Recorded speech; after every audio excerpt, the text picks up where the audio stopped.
Hello everyone, Shri IAS academy में आपका स्वागत है। जैसा कि आप जानते हैं कि श्री आईएएस एकेडमी ने आंसर राइटिंग की सीरीज की शुरुआत की थी, जिसमें ऑलरेडी हमारे 94 पार्ट आ चुके हैं। ये हमारा पार्ट 95 है। इसमें हम देखेंगे कि आपके द्वारा हमारे टेलीग्राम चैनल पर किस प्रकार का प्रश्न भेजा गया, उसे आपने किस तरीके से लिखा और वास्तव में उसे कैसे लिखना चाहिए। तो चलिए शुरू करते हैं। जैसा कि आप देख रहे हैं, ये प्रश्न आपके द्वारा हमारे टेलीग्राम चैनल पर भेजा गया है। तो सबसे पहले हम आपके प्रश्न को पढ़ेंगे, फिर आपके उत्तर को पढ़ेंगे और फिर देखेंगे कि वास्तव में इसे कैसे लिखना चाहिए। तो आपका प्रश्न है, क्या आप मानते हैं कि हड़प्पा सभ्यता की उपजीविका के अनेक आधार थे? आपने लिखा है, हड़प्पा सभ्यता की उद्भव की मान्य तिथि लगभग 2500 बीसी से 1750 बीसी के मानी गई है। ये सभ्यता भारतीय उपमहाद्वीप में विकसित एक सुव्यवस्थित नगरीय सभ्यता थी। ये उत्तर में मांडा जम्मू कश्मीर से दक्षिण में दामाबाद महाराष्ट्र तक एवं पूर्व में आलमगीरपुर से पश्चिम में सुतकांगेडोर तक विस्तृत थी। आपने मैप बनाया, काफ़ी अच्छी बात है। इस सभ्यता के उत्खनन से पता चलता है कि यहाँ के लोगों की उपजीविका कृषि एवं पशुपालन तक सीमित न होकर व्यापार, वाणिज्य एवं साथ ही शिल्प उद्योगों पर भी निर्भर करती थी। कृषि में तकनीकी के प्रयोग से कृषि अधिशेष की वृद्धि हुई। इनकी रख रखाव के लोथल व मोहनजोदड़ो से दो बड़े अन्नागार मिले हैं। इससे लोगों का ध्यान शिल्प उद्योगों की ओर आकर्षित किया। यहाँ प्रस्तर, मिट्टी, धातु, काष्ठ आदि से निर्मित जरूरत की वस्तुएं, मनोरंजन एवं साज सजावट के शिल्पों के साक्ष मिले, जिससे व्यापार वाणिज्य को बढ़ावा मिला। विदेशों में भी आयात निर्यात के साक्ष मिले, जिससे नगरीकरण को बढ़ावा मिला। लोगों का उससे आर्थिक स्थिति नहीं बल्कि सामाजिक एवं राजनीतिक तथा सांस्कृतिक पक्ष भी मजबूत होते हुए मालूम होता है। यह सभ्यता समकालीन समय की विश्व में सबसे विकसित सभ्यताओं में से एक थी, जो आज भी हमारे लिए प्रेरणा स्रोत है। काफ़ी अच्छा आपने उत्तर लिखा है। फिलहाल आपके प्रीवियस आंसर राइटिंग के अपेक्षा अब की बार काफ़ी अच्छा इम्प्रूवमेंट देखने को मिला है। ऐसे ही आप आंसर लिखा करिए और ऐसे ही शब्दों को अंतर्ग्रंथित किया करिए। क्लियर?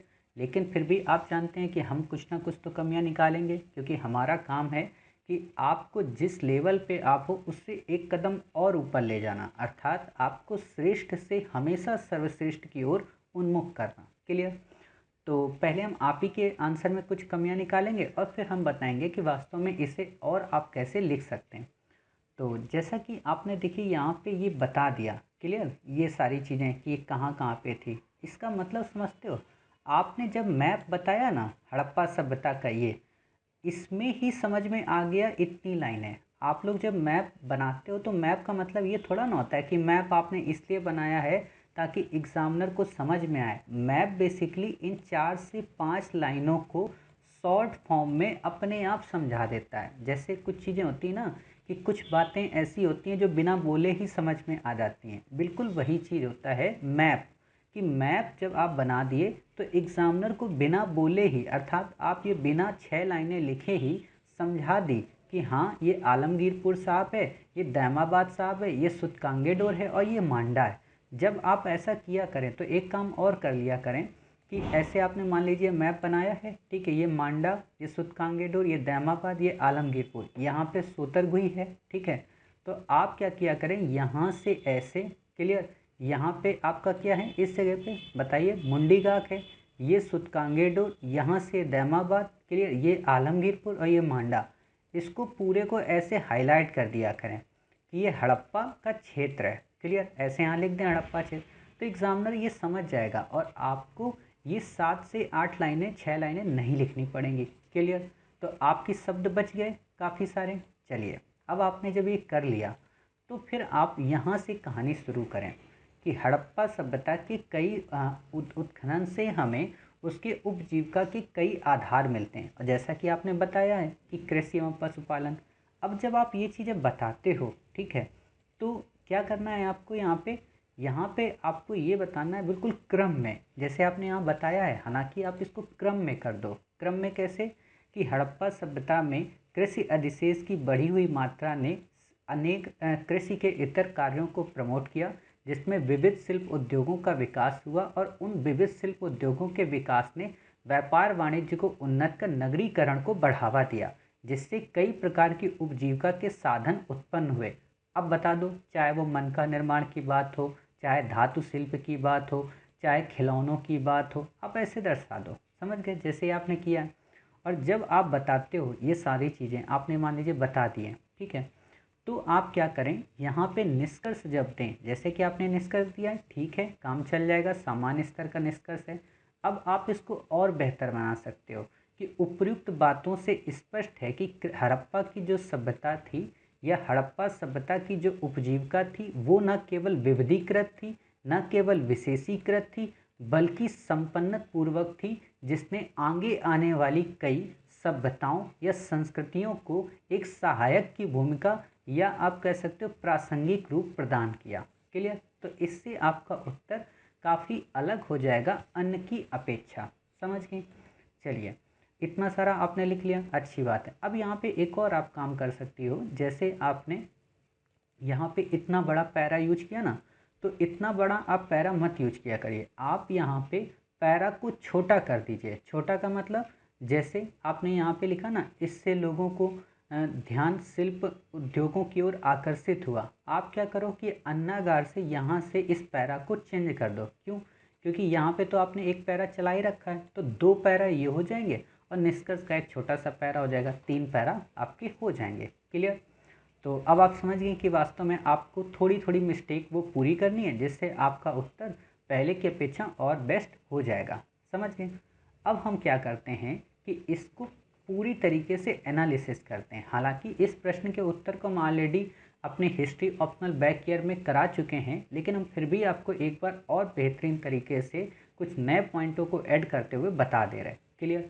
तो आपने जैसा प्रश्न देखा, क्या आप मानते हैं, अर्थात क्या कह रहा, आप बताइए, आप मानते हो क्या कि हड़प्पा सभ्यता के उपजीविका के अनेक आधार थे? यानी कि कुछ लोग ऐसे होंगे जो ये कह रहे होंगे कि हड़प्पा सभ्यता में उपजीविका के अनेक आधार नहीं थे, अर्थात उनकी केवल जो उपजीविका थी वो व्यापार पर ही डिपेंड थी, या उनकी जो उपजीविका थी वो केवल कृषि पर निर्भर थी। क्लियर?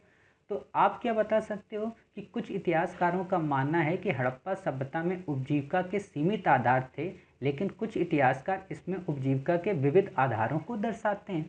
अब आपने जब ये लाइन स्टार्टिंग में डाल दी, तो आपके प्रश्न के उत्तर में काफ़ी डाइवर्सिफिकेशन हो गया, अर्थात आपने एग्जामिनर को दो वे दे दिए और दो वे के बीच में आपने अपना मध्यम मार्ग दे दिया। और जब मध्यम मार्ग आप देते हैं तो वास्तव में वही तो आपसे पूछा है कि ठीक है भाई साहब, हमने जो माना सो माना, हमारे पड़ोसी ने जो माना सो माना, अब आप बताओ कि आप क्या मानते हो, अर्थात आप इनके साथ जाओगे या इनके साथ जाओगे। क्लियर?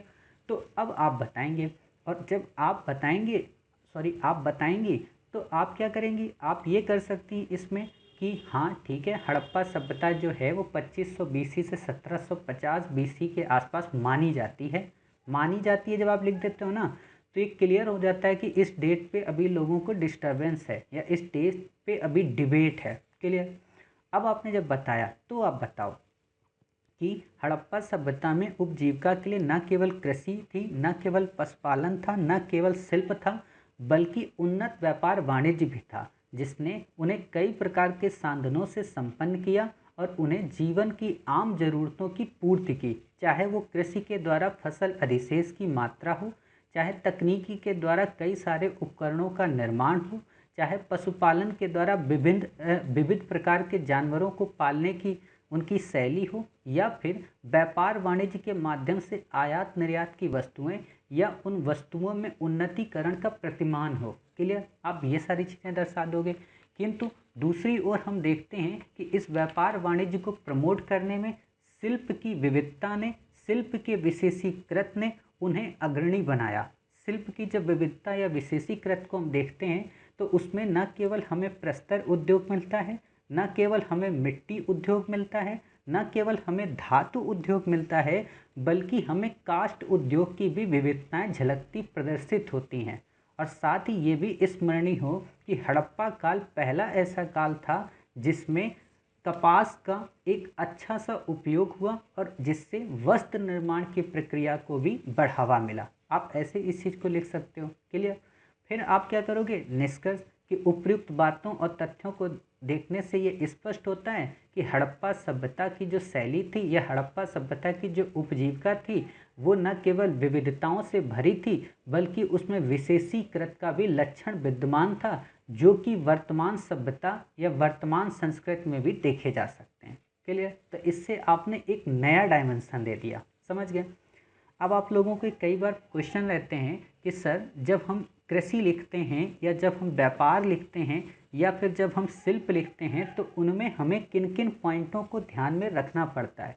तो आप इसकी बिल्कुल भी चिंता न करें। 1 मार्च से सुबह 6 बजे हम एंशिएंट इंडिया और 1 मार्च से ही शाम को 6 बजे हम मॉडर्न इंडिया की जब क्लासेस शुरू करेंगे तो हम आपको पूरी एंशिएंट इंडिया लगभग 150 पेजेस में 150, वैसे तो 150 पेज नहीं है, वैसे तो वो 120 से 30 पेज में ही आ जाएंगे, आप चाहोगे तो 80 पेज में ही आ जाएंगे।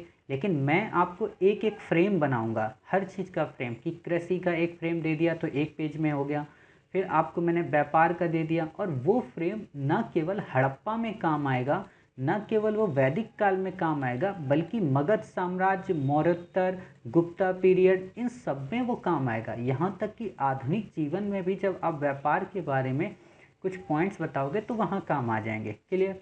लेकिन फिर भी हम आपको यहाँ पे उनके फ्रेम का एक बेसिक स्ट्रक्चर बता देते हैं ताकि आपको 2 दिन का वेट ना करना पड़े। क्लियर? वहाँ पे तो हम सारी चीज़ें करेंगे ही, लेकिन फिर भी एक मन में इच्छा होती है ना कि सर भूख तो अभी लगी है और आप कह रहे हो कि 2 दिन बाद खाना खाना, तो हम फिर भी आपकी यहाँ पे मदद कर दे रहे हैं।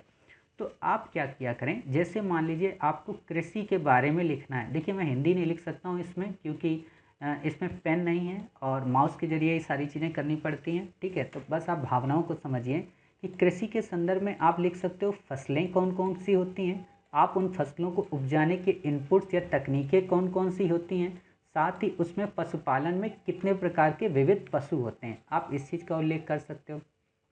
जब आप व्यापार वाणिज्य लिखते हो तो उसमें आयात की वस्तुएं कौन सी हैं, निर्यात की वस्तुएं कौन सी हैं, विनिमय के साधन कौन से हैं, संचार के माध्यम कौन से हैं, व्यापार किस किस क्षेत्र में होता है, माप तौल के साधन क्या हैं, व्यापारिक केंद्र वो कौन से हैं, और बंदरगाह कौन कौन से हैं। क्लियर?